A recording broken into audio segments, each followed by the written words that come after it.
अस्सलाम वालेकुम एवरीवन, मैं हूं मोहम्मद तलहा। आप लोग देख रहे हैं तलहा स्विस एकेडमी। बच्चों, आज की वीडियो में जो फर्स्ट ईयर फिज़िक्स का मॉडल पेपर है उसके एमसीक्यूज़ को सॉल्व करेंगे। और अगर आपको वीडियो चाहिए न्यूमेरिकल की तो वो आप डिस्क्रिप्शन में देखो जाके, आई बटन के अंदर मैं लिंक डाल दूंगा, वहाँ से आप न्यूमेरिकल्स की वीडियो को देख सकते हैं।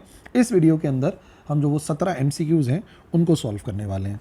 तो बच्चों, जब आप मॉडल पेपर देखोगे तो उसके अंदर आपको मिलेगा कि जो हमारा सेक्शन ए है ना, जिसके लिए हमें 20 मिनट दिए जाएंगे, उसमें हमें 20 मिनट के अंदर 17 के 17 एमसीक्यूज़ करने हैं। ठीक है, 17 एमसीक्यूज़ करने हैं। वो 17 नंबर के हैं और जाहिर सी बात है हर नंबर का एक ही होगा। OMR शीट में इसको फिल करना है। OMR शीट कैसे फिल करते हैं उसका लिंक भी मैं डिस्क्रिप्शन के अंदर डाल देता हूँ। ऑलरेडी वीडियो अपलोडेड है तो आपको समझ में आ जाएगा कैसे यूज़ किया जाता है OMR शीट को। ठीक है, फ़िलहाल हम लोग न्यूमेरिकल समझते हैं कि जो न्यूमेरिकल हैं जो मॉडल पेपर में है उनके पीछे क्या कॉन्सेप्ट अप्लाई हो रहा है और उनको कैसे सॉल्व करना है। Question number 1, select the correct answer for each from the given options. ठीक है, हमें सही आंसर जो है वो सेलेक्ट करना है इन ऑप्शन में से। Unit of solid angle is. ठीक है, पूछा जा रहा है कि सॉलिड एंगल का यूनिट क्या होता है। अब आप कंफ्यूज नहीं होइएगा, दो किस्म के एंगल आपको मिलेंगे हमारे पास। सप्लीमेंट्री क्वांटिटीज़ जो सप्लीमेंट्री यूनिट्स हैं, एक उसमें से है रेडियन। ठीक है, जो कि यहाँ पे गिवन ही नहीं है, और रेडियन जो है वो प्लेन एंगल का यूनिट होता है। और यहाँ पर ये जो सारे के सारे यूनिट्स लिखे हुए हैं, इसमें से जो स्टीरेडियन है बेसिकली ये होता है यूनिट ऑफ सॉलिड एंगल। ठीक है, बाकियों के बारे में डिस्कस कर लेते हैं। Second is the SI unit of time. ये टाइम का SI यूनिट है। Kilogram is the SI unit of mass. ये मास का SI यूनिट है। और कैंडेला जो है वो ल्यूमिनस इंटेंसिटी का यूनिट है। ठीक है, ल्यूमिनस इंटेंसिटी का मतलब रोशनी की जो शिद्दत होती है ना, उसका यूनिट है ये। तो करेक्ट आंसर होगा steradian. Question number 2, the velocity of a particle at an instant is 10 metre per second. Velocity है किसी पार्टिकल की किसी लम्हे पर, किसी इंस्टेंट पर 10 मीटर पर सेकेंड के बराबर। And after 5 second the velocity of the particle is 20 metres पर सेकेंड। ठीक है, तो पहले 10 मीटर पर सेकेंड थी, 5 सेकेंड के बाद हो गई 20 मीटर पर सेकेंड।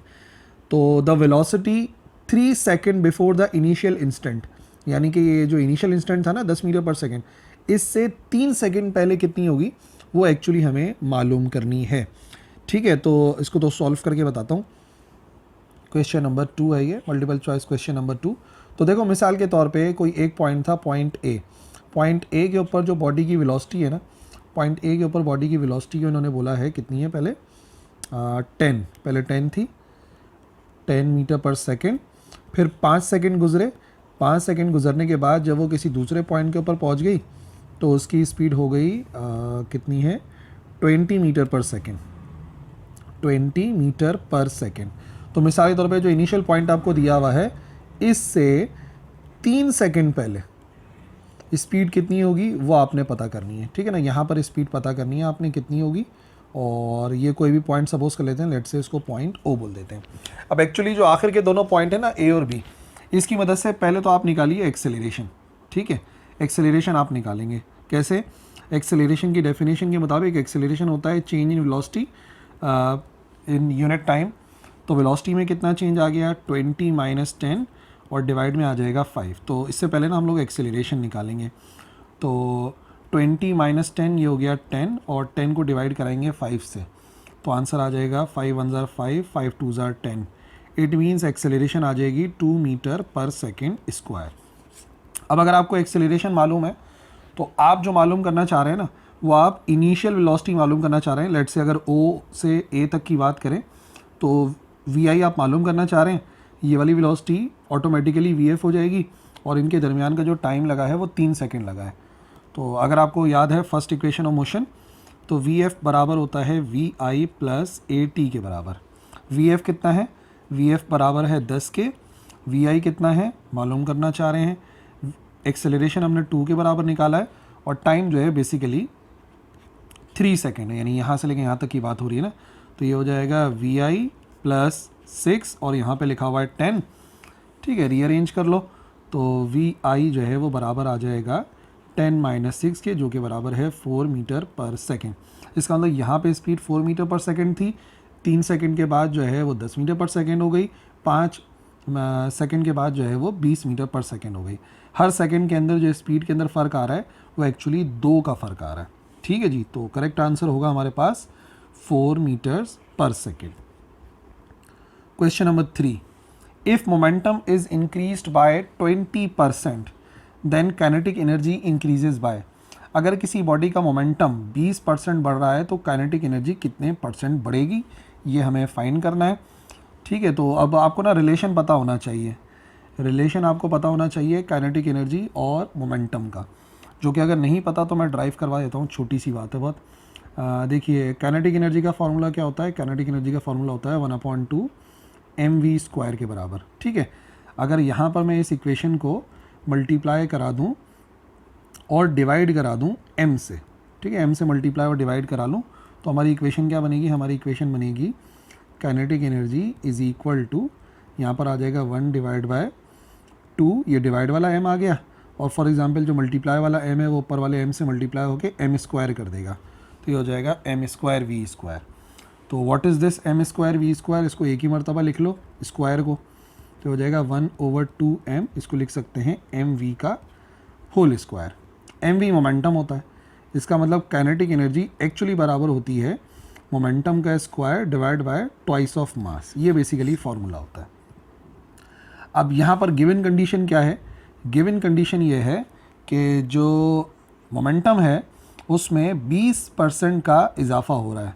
20% का इजाफा होने का मतलब, लेट अगर पहले वाला मोमेंटम जो है, लेट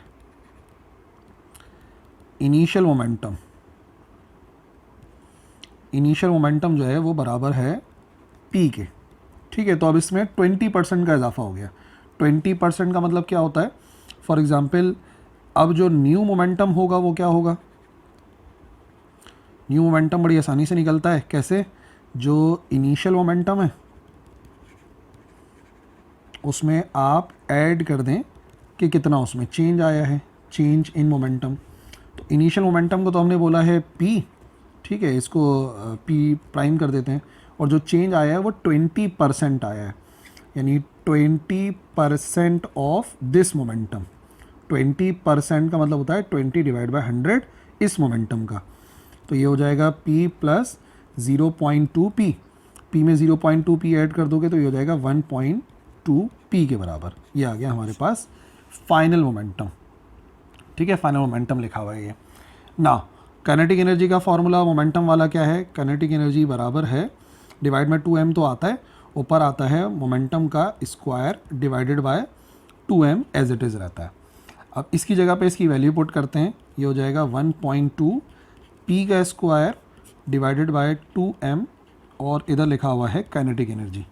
ना 1.2 का स्क्वायर अगर आप करेंगे, 1.2 का स्क्वायर ये बराबर आता है जो नई काइनेटिक एनर्जी नहीं, के ई डैश बराबर आ जाएगा 1.44 p² डिवाइडेड बाय 2m के। अब ये जो लिखा हुआ था p² डिवाइड बाय 2m, ये एक्चुअली आपको पता है किसके बराबर है, ये एक्चुअल काइनेटिक एनर्जी के बराबर है। इसका मतलब अब जो नई काइनेटिक एनर्जी है वो 1.44 टाइम्स हो जाएगी किसके, एक्चुअल काइनेटिक एनर्जी के। सही है, अब 1.44 टाइम्स का मतलब क्या है, हमें तो सिर्फ चेंज निकालना है ना। तो एक्चुअल काइनेटिक एनर्जी कितनी है, एक्चुअल काइनेटिक एनर्जी आपको पता है k.E के बराबर है, नई काइनेटिक एनर्जी 1.44 के बराबर है, बट हमें तो चेंज चाहिए in kinetic energy. Now change in kinetic energy कैसे निकलेगा, चेंज मालूम करने का तरीक़ाकार क्या है, चेंज ऑफ काइनेटिक एनर्जी का मतलब जो फाइनल काइनेटिक एनर्जी है उसमें से माइनस कर दो initial kinetic energy, automatically change आ जाएगा। फाइनल कितनी है, फाइनल है 1.44 k.E, इनिशियल कितनी है, इनिशियल है k.E।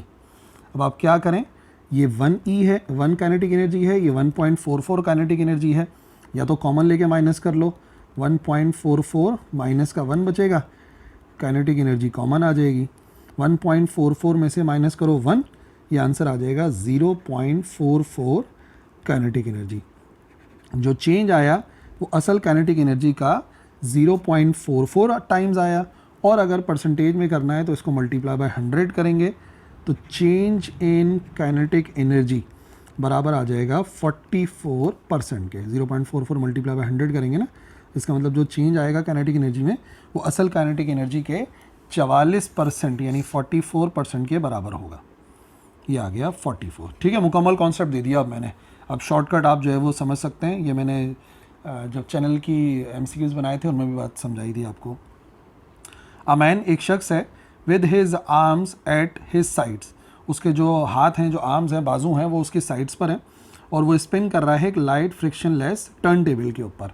एक जैसे घूमने वाली कुर्सी होती है ना, उसके ऊपर बैठ के वो टर्न कर रहा है और उसके जो हाथ हैं, वो जो बाजू हैं, वो साइड्स पर हैं। When he extend his arms, अगर वो अपने बाजुओं को फैला लेता है, पहले साइड पे रखे हुए थे, करीब किए हुए थे, अभी अगर वो फैला लेता है तो क्या होगा? एंगुलर वेलोसिटी इंक्रीजेज, उसकी एंगुलर वेलोसिटी बढ़ेगी? नहीं, एक्चुअली कम हो जाती है। Law of conservation of angular momentum के मुताबिक जब कोई इंसान अपना हाथ फैलाता है, ठीक है, तो उसकी जो एंगुलर वेलोसिटी है वो डिक्रीज़ हो जाती है। तो ये वाला पॉइंट तो गलत हो गया। His angular velocity remain same, नहीं, ये बात भी गलत है। रोटेशनल इनर्शिया डिक्रीजेस, नहीं, रोटेशनल इनर्शिया बढ़ जाता है, क्योंकि रोटेशनल इनर्शिया का फॉर्मूला होता है mr²। जब वो शख्स हाथ फैलाएगा तो रेडियस बढ़ जाएगा, रेडियस बढ़ जाएगा तो इसका मतलब रोटेशनल इनर्शिया ही बढ़ जाएगा। ये बात भी गलत हो गई। करेक्ट आंसर ये है कि उसका एंगुलर मोमेंटम सेम रहता है और यही कहलाता है law of conservation of angular momentum, जिसके मुताबिक जो किसी बॉडी का एंगुलर मोमेंटम है जब तक एक्सटर्नल टॉर्क 0 है वो कांस्टेंट रहता है। ठीक है जी। क्वेश्चन नंबर 5 पर आइए। The potential energy of an object depends upon, जो पोटेंशियल एनर्जी है, एब्सोल्यूट ग्रेविटेशनल पोटेंशियल एनर्जी किसी भी ऑब्जेक्ट की, वो किस चीज़ पर डिपेंड करती है? मास और हाइट पे, मास और स्पीड पे, कलर। अब देखो, कलर एंड टेम्परेचर, ऐसी कोई चीज़ हम लोगों ने पूरे फर्स्ट ईयर में नहीं पढ़ी। थोड़ा बहुत भी अगर आप लोगों ने पढ़ा होगा ना तो आपको अंदाज़ा होगा कि ऐसा तो कोई ऑप्शन ही नहीं है। ठीक है, शेप पे भी डिपेंड नहीं कर रही होती, इसको भी आप डिलीट कीजिए। अब बात यह है कि सिर्फ मास स्पीड हो सकता है, भाई मास और स्पीड पे डिपेंड करती है, लेकिन ये पोटेंशियल एनर्जी है, काइनेटिक थोड़ी है जो स्पीड पे डिपेंड करने लगेगी। इसका मतलब मास और स्पीड वाली बात भी गलत हो जाएगी।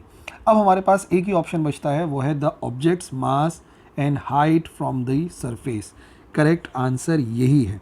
और अगर आपको डायरेक्ट फार्मूला पता हो तो आपको मालूम होना चाहिए जो एब्सोल्यूट ग्रेविटेशनल पोटेंशियल एनर्जी है वो बेसिकली बराबर होती है -G m। ठीक है, m डिवाइडेड बाय r के।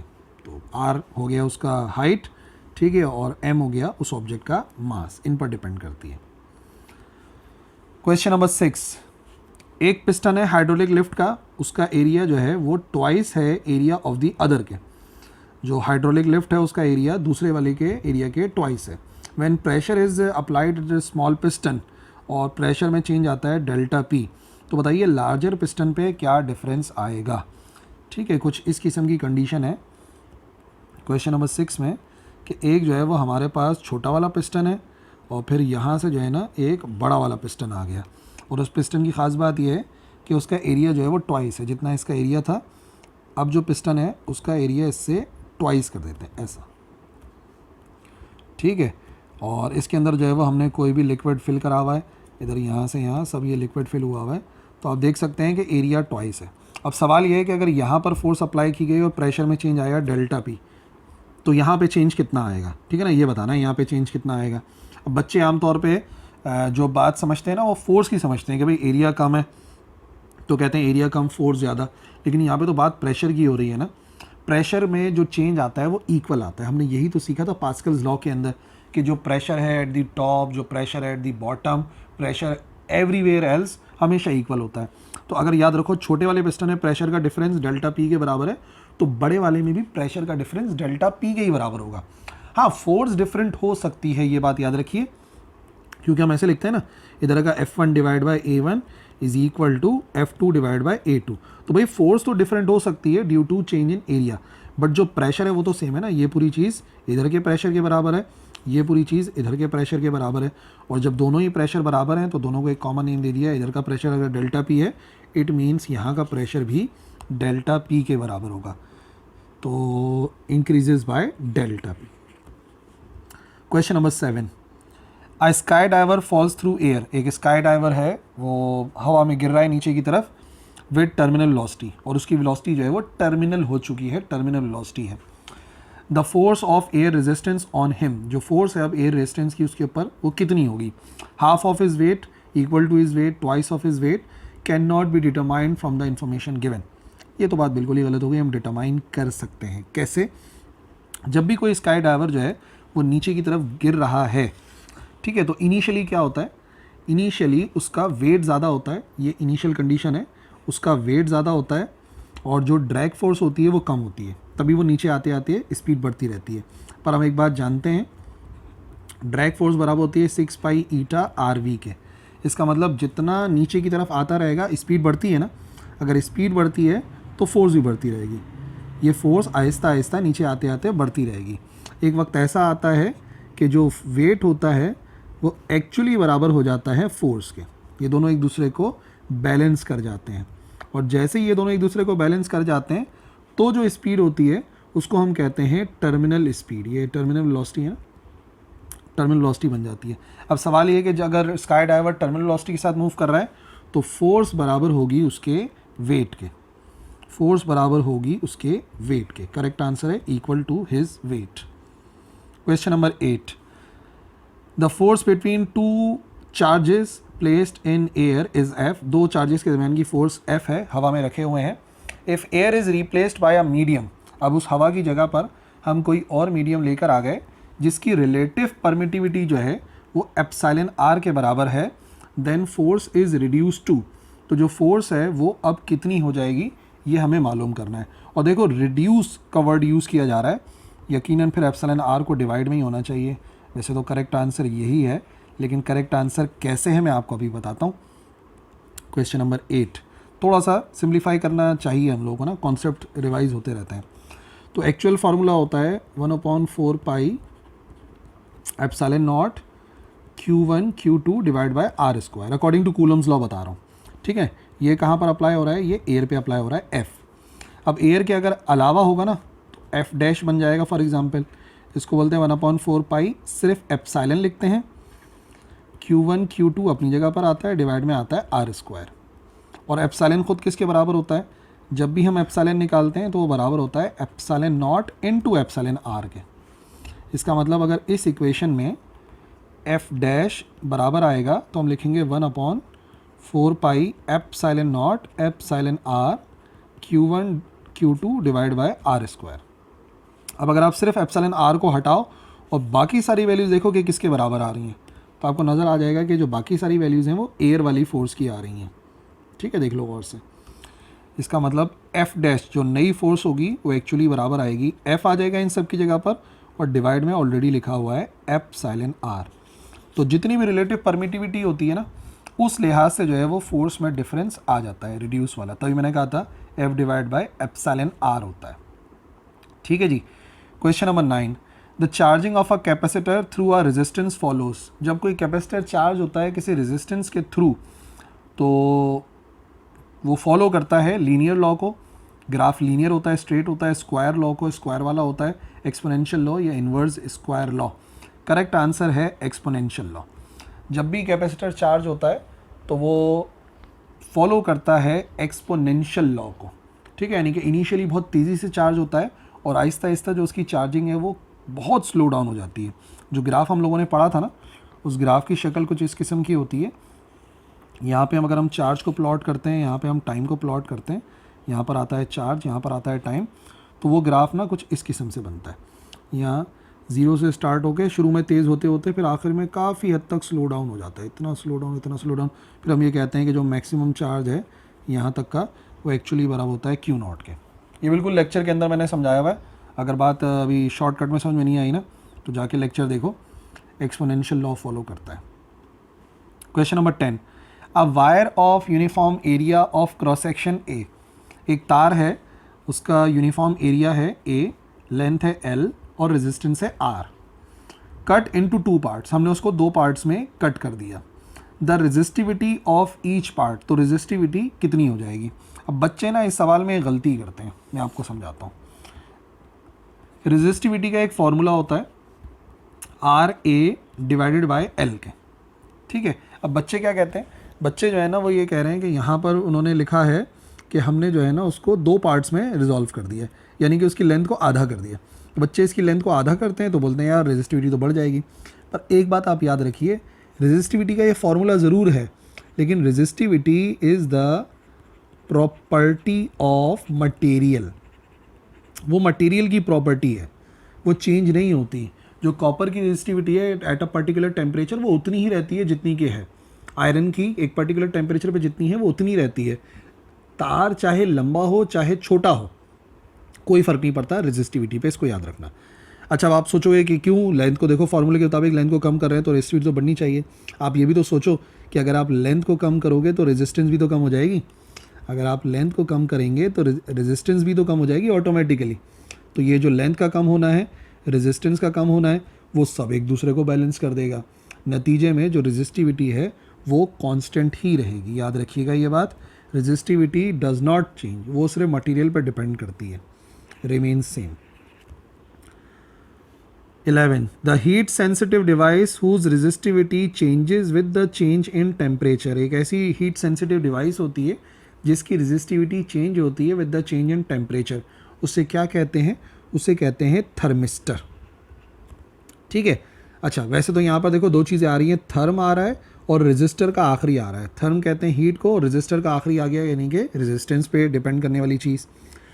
तो एक हीट सेंसिटिव डिवाइस वही होती है थर्मिस्टर, जो कि जब टेम्परेचर चेंज होता है तो वो अपनी रेजिस्टेंस को चेंज करती है।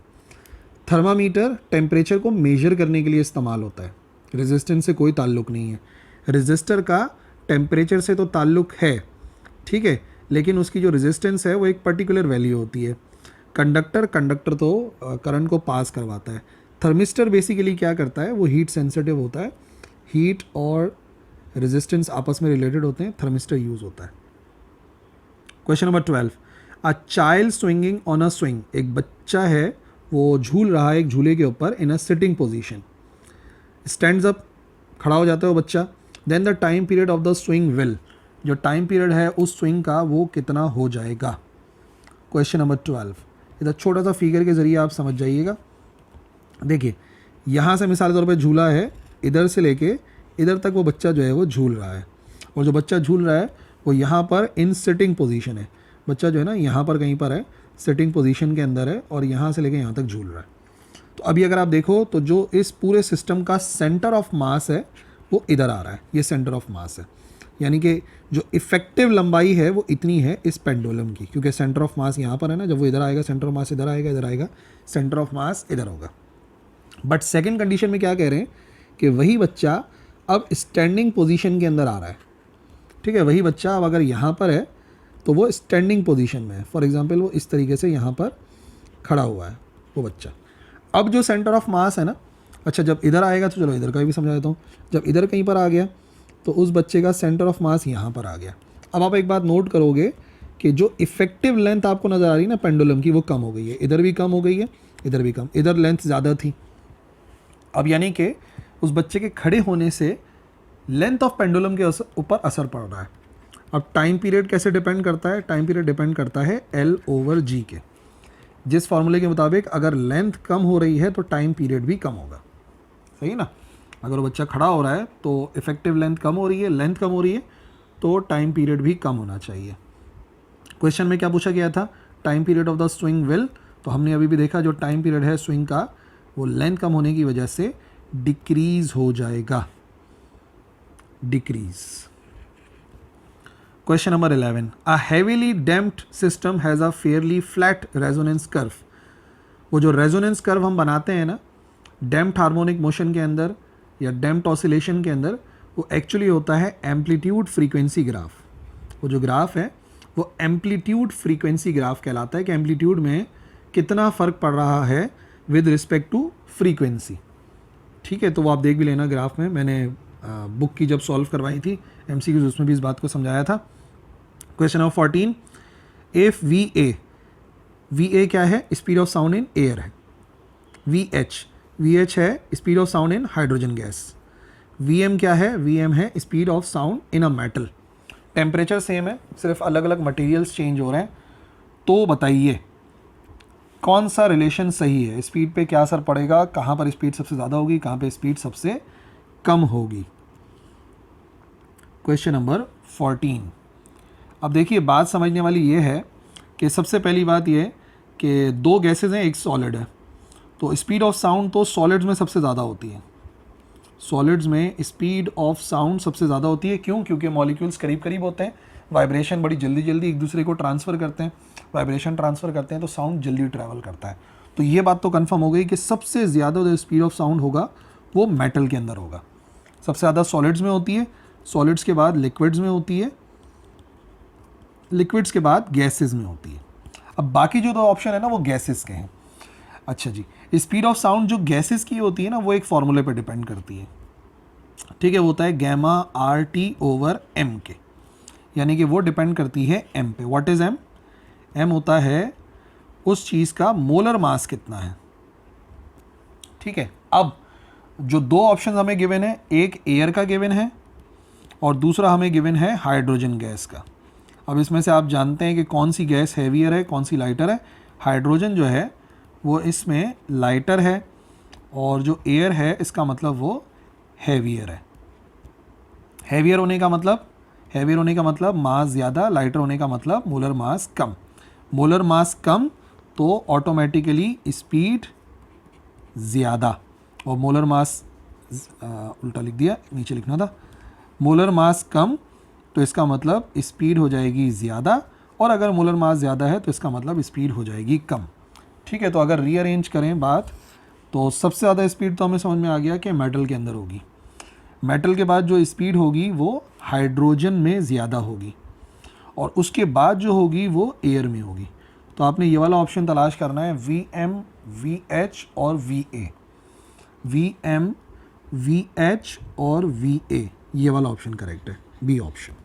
Number 15, in Young's double slit experiment, Young's double slit experiment में when the distance between slits and screen is double, जो डिस्टेंस है स्क्रीन और स्लिट्स के दरमियान का उसको डबल कर दिया। इस डिस्टेंस को एल से शो करते हैं तो एल को इसका मतलब हमने डबल कर दिया। While the separation of the slits is half, जो सेपरेशन ऑफ द स्लिट्स है उसको डी से शो करते हैं, उसको हमने आधा कर दिया। तो बताइए फ्रिंज विड्थ पे क्या फ़र्क पड़ेगा, फ्रिंज स्पेसिंग पे क्या फ़र्क पड़ेगा, ठीक है। तो फ्रिंज स्पेसिंग का एक फॉर्मूला है सिंपल सा। फ्रिंज स्पेसिंग डिपेंड करती है डेल्टा वाई या डेल्टा एक्स से शो करते हैं लेमडा एल ओवर डी के। एल मैंने आपको बताया, एल को हमने कितना कर दिया, एल को हमने किया है डबल और डिस्टेंस को हमने किया है हाफ। तो अब जो नई फ्रिंज स्पेसिंग होगी उसके लिए हमने डिस्टेंस को किया है डबल, 2l के बराबर कर दिया, और d को हमने किया है हाफ, 1/2d के बराबर। इसको अगर रीअरेंज करें तो 2 डिवाइड से ऊपर जाके मल्टीप्लाई हो जाएगा, 2 2 ज़ार 4 हो जाएगा, 4 आ गया, और lambda L over D as it is आ गया। तो जो नई फ्रिंज स्पेसिंग है वो पुरानी फ्रिंज स्पेसिंग के जो कि डेल्टा एक्स के बराबर थी उसके 4 गुना बढ़ जाएगी। इसकी जगह पे डेल्टा एक्स आएगा ना, क्योंकि डेल्टा एक्स के बराबर है। तो नई फ्रिंज स्पेसिंग 4 गुना हो जाएगी। 4 गुना को कहते हैं 4 टाइम्स। क्वेश्चन नंबर 16, एक हिल है सेपरेट कर रही है टेलीविज़न ट्रांसमीटर को एक हाउस से, दरमियान में एक हिल आ रही है, पहाड़ी आ रही है। जो ट्रांसमीटर है वो एक्चुअली घर से नज़र नहीं आ रहा, बट स्टिल जो टीवी है घर में उसमें सिग्नल्स बिल्कुल सही आ रहे हैं। What phenomena make it possible, कौन सा फिनोमेना है जो कि इसको पॉसिबल बना रहा है। एक्चुअली वो फिनोमेना कहलाता है डिफ्रैक्शन ऑफ वेव। जब वेव किसी ऑब्स्टेकल से टकराकर बेंड हो जाती हैं और बेंड होके आगे पहुंच जाती हैं, उसे डिफ्रैक्शन ऑफ वेव कहते हैं। रिफ्रैक्शन तो टकरा के वापस चले जाना होता है, तो ये वाली बात गलत हो गई। कोहेरेंस वाली कोई बात हम लोगों ने पढ़ी नहीं। इंटरफेरेंस, दो वेव का कंबाइन होना, यहाँ पे तो एक ही वेव है। डिफ्रैक्शन का मतलब ये है कि अगर ऑब्स्टेकल आ भी जाता है तो ऑब्स्टेकल के अराउंड बेंड होकर अक्सर जो है उससे आगे भी चली जाती हैं। इस वजह से diffraction of wave he possible करती हैं कि इस घर के अंदर जो है वो सही ट्रांसमिशन आ रही है। And last question number 17, the process of super imposing signal frequency on carrier wave. ये पूरा एक टॉपिक है, चैनल के ऊपर अपलोडेड है, मॉड्यूलेशन कहलाती है। अगर कैरियर वेव को जो है, जो भी कैरियर वेव है, ले जाने वाली वेव है, उसकी फ्रीक्वेंसी को हम मॉड्यूलेट करते हैं, चेंज करते हैं, सुपर इम्पोज करते हैं सिग्नल की फ्रीक्वेंसी के साथ, जो भी ऑडियो सिग्नल है या जो भी सिग्नल है उसकी फ्रीक्वेंसी के साथ, तो उसको फ्रीक्वेंसी मॉड्यूलेशन कहते हैं। अब यहाँ पे फ्रीक्वेंसी अलग से नहीं दिया हुआ, सिर्फ मॉड्यूलेशन दिया हुआ है, तो हमने सेलेक्ट कर लिया करेक्ट आंसर मॉड्यूलेशन के बराबर। ठीक है जी, तो ये हो गए 17 MCQ, इनकी अच्छे से प्रैक्टिस करना। और अगर न्यूमेरिकल चाहिए तो डिस्क्रिप्शन देखो या आई बटन देखो, वहाँ पे इसके न्यूमेरिकल का सोल्यूशन मिल जाएगा। और that's all for this video. All the best, अल्लाह हाफिज़।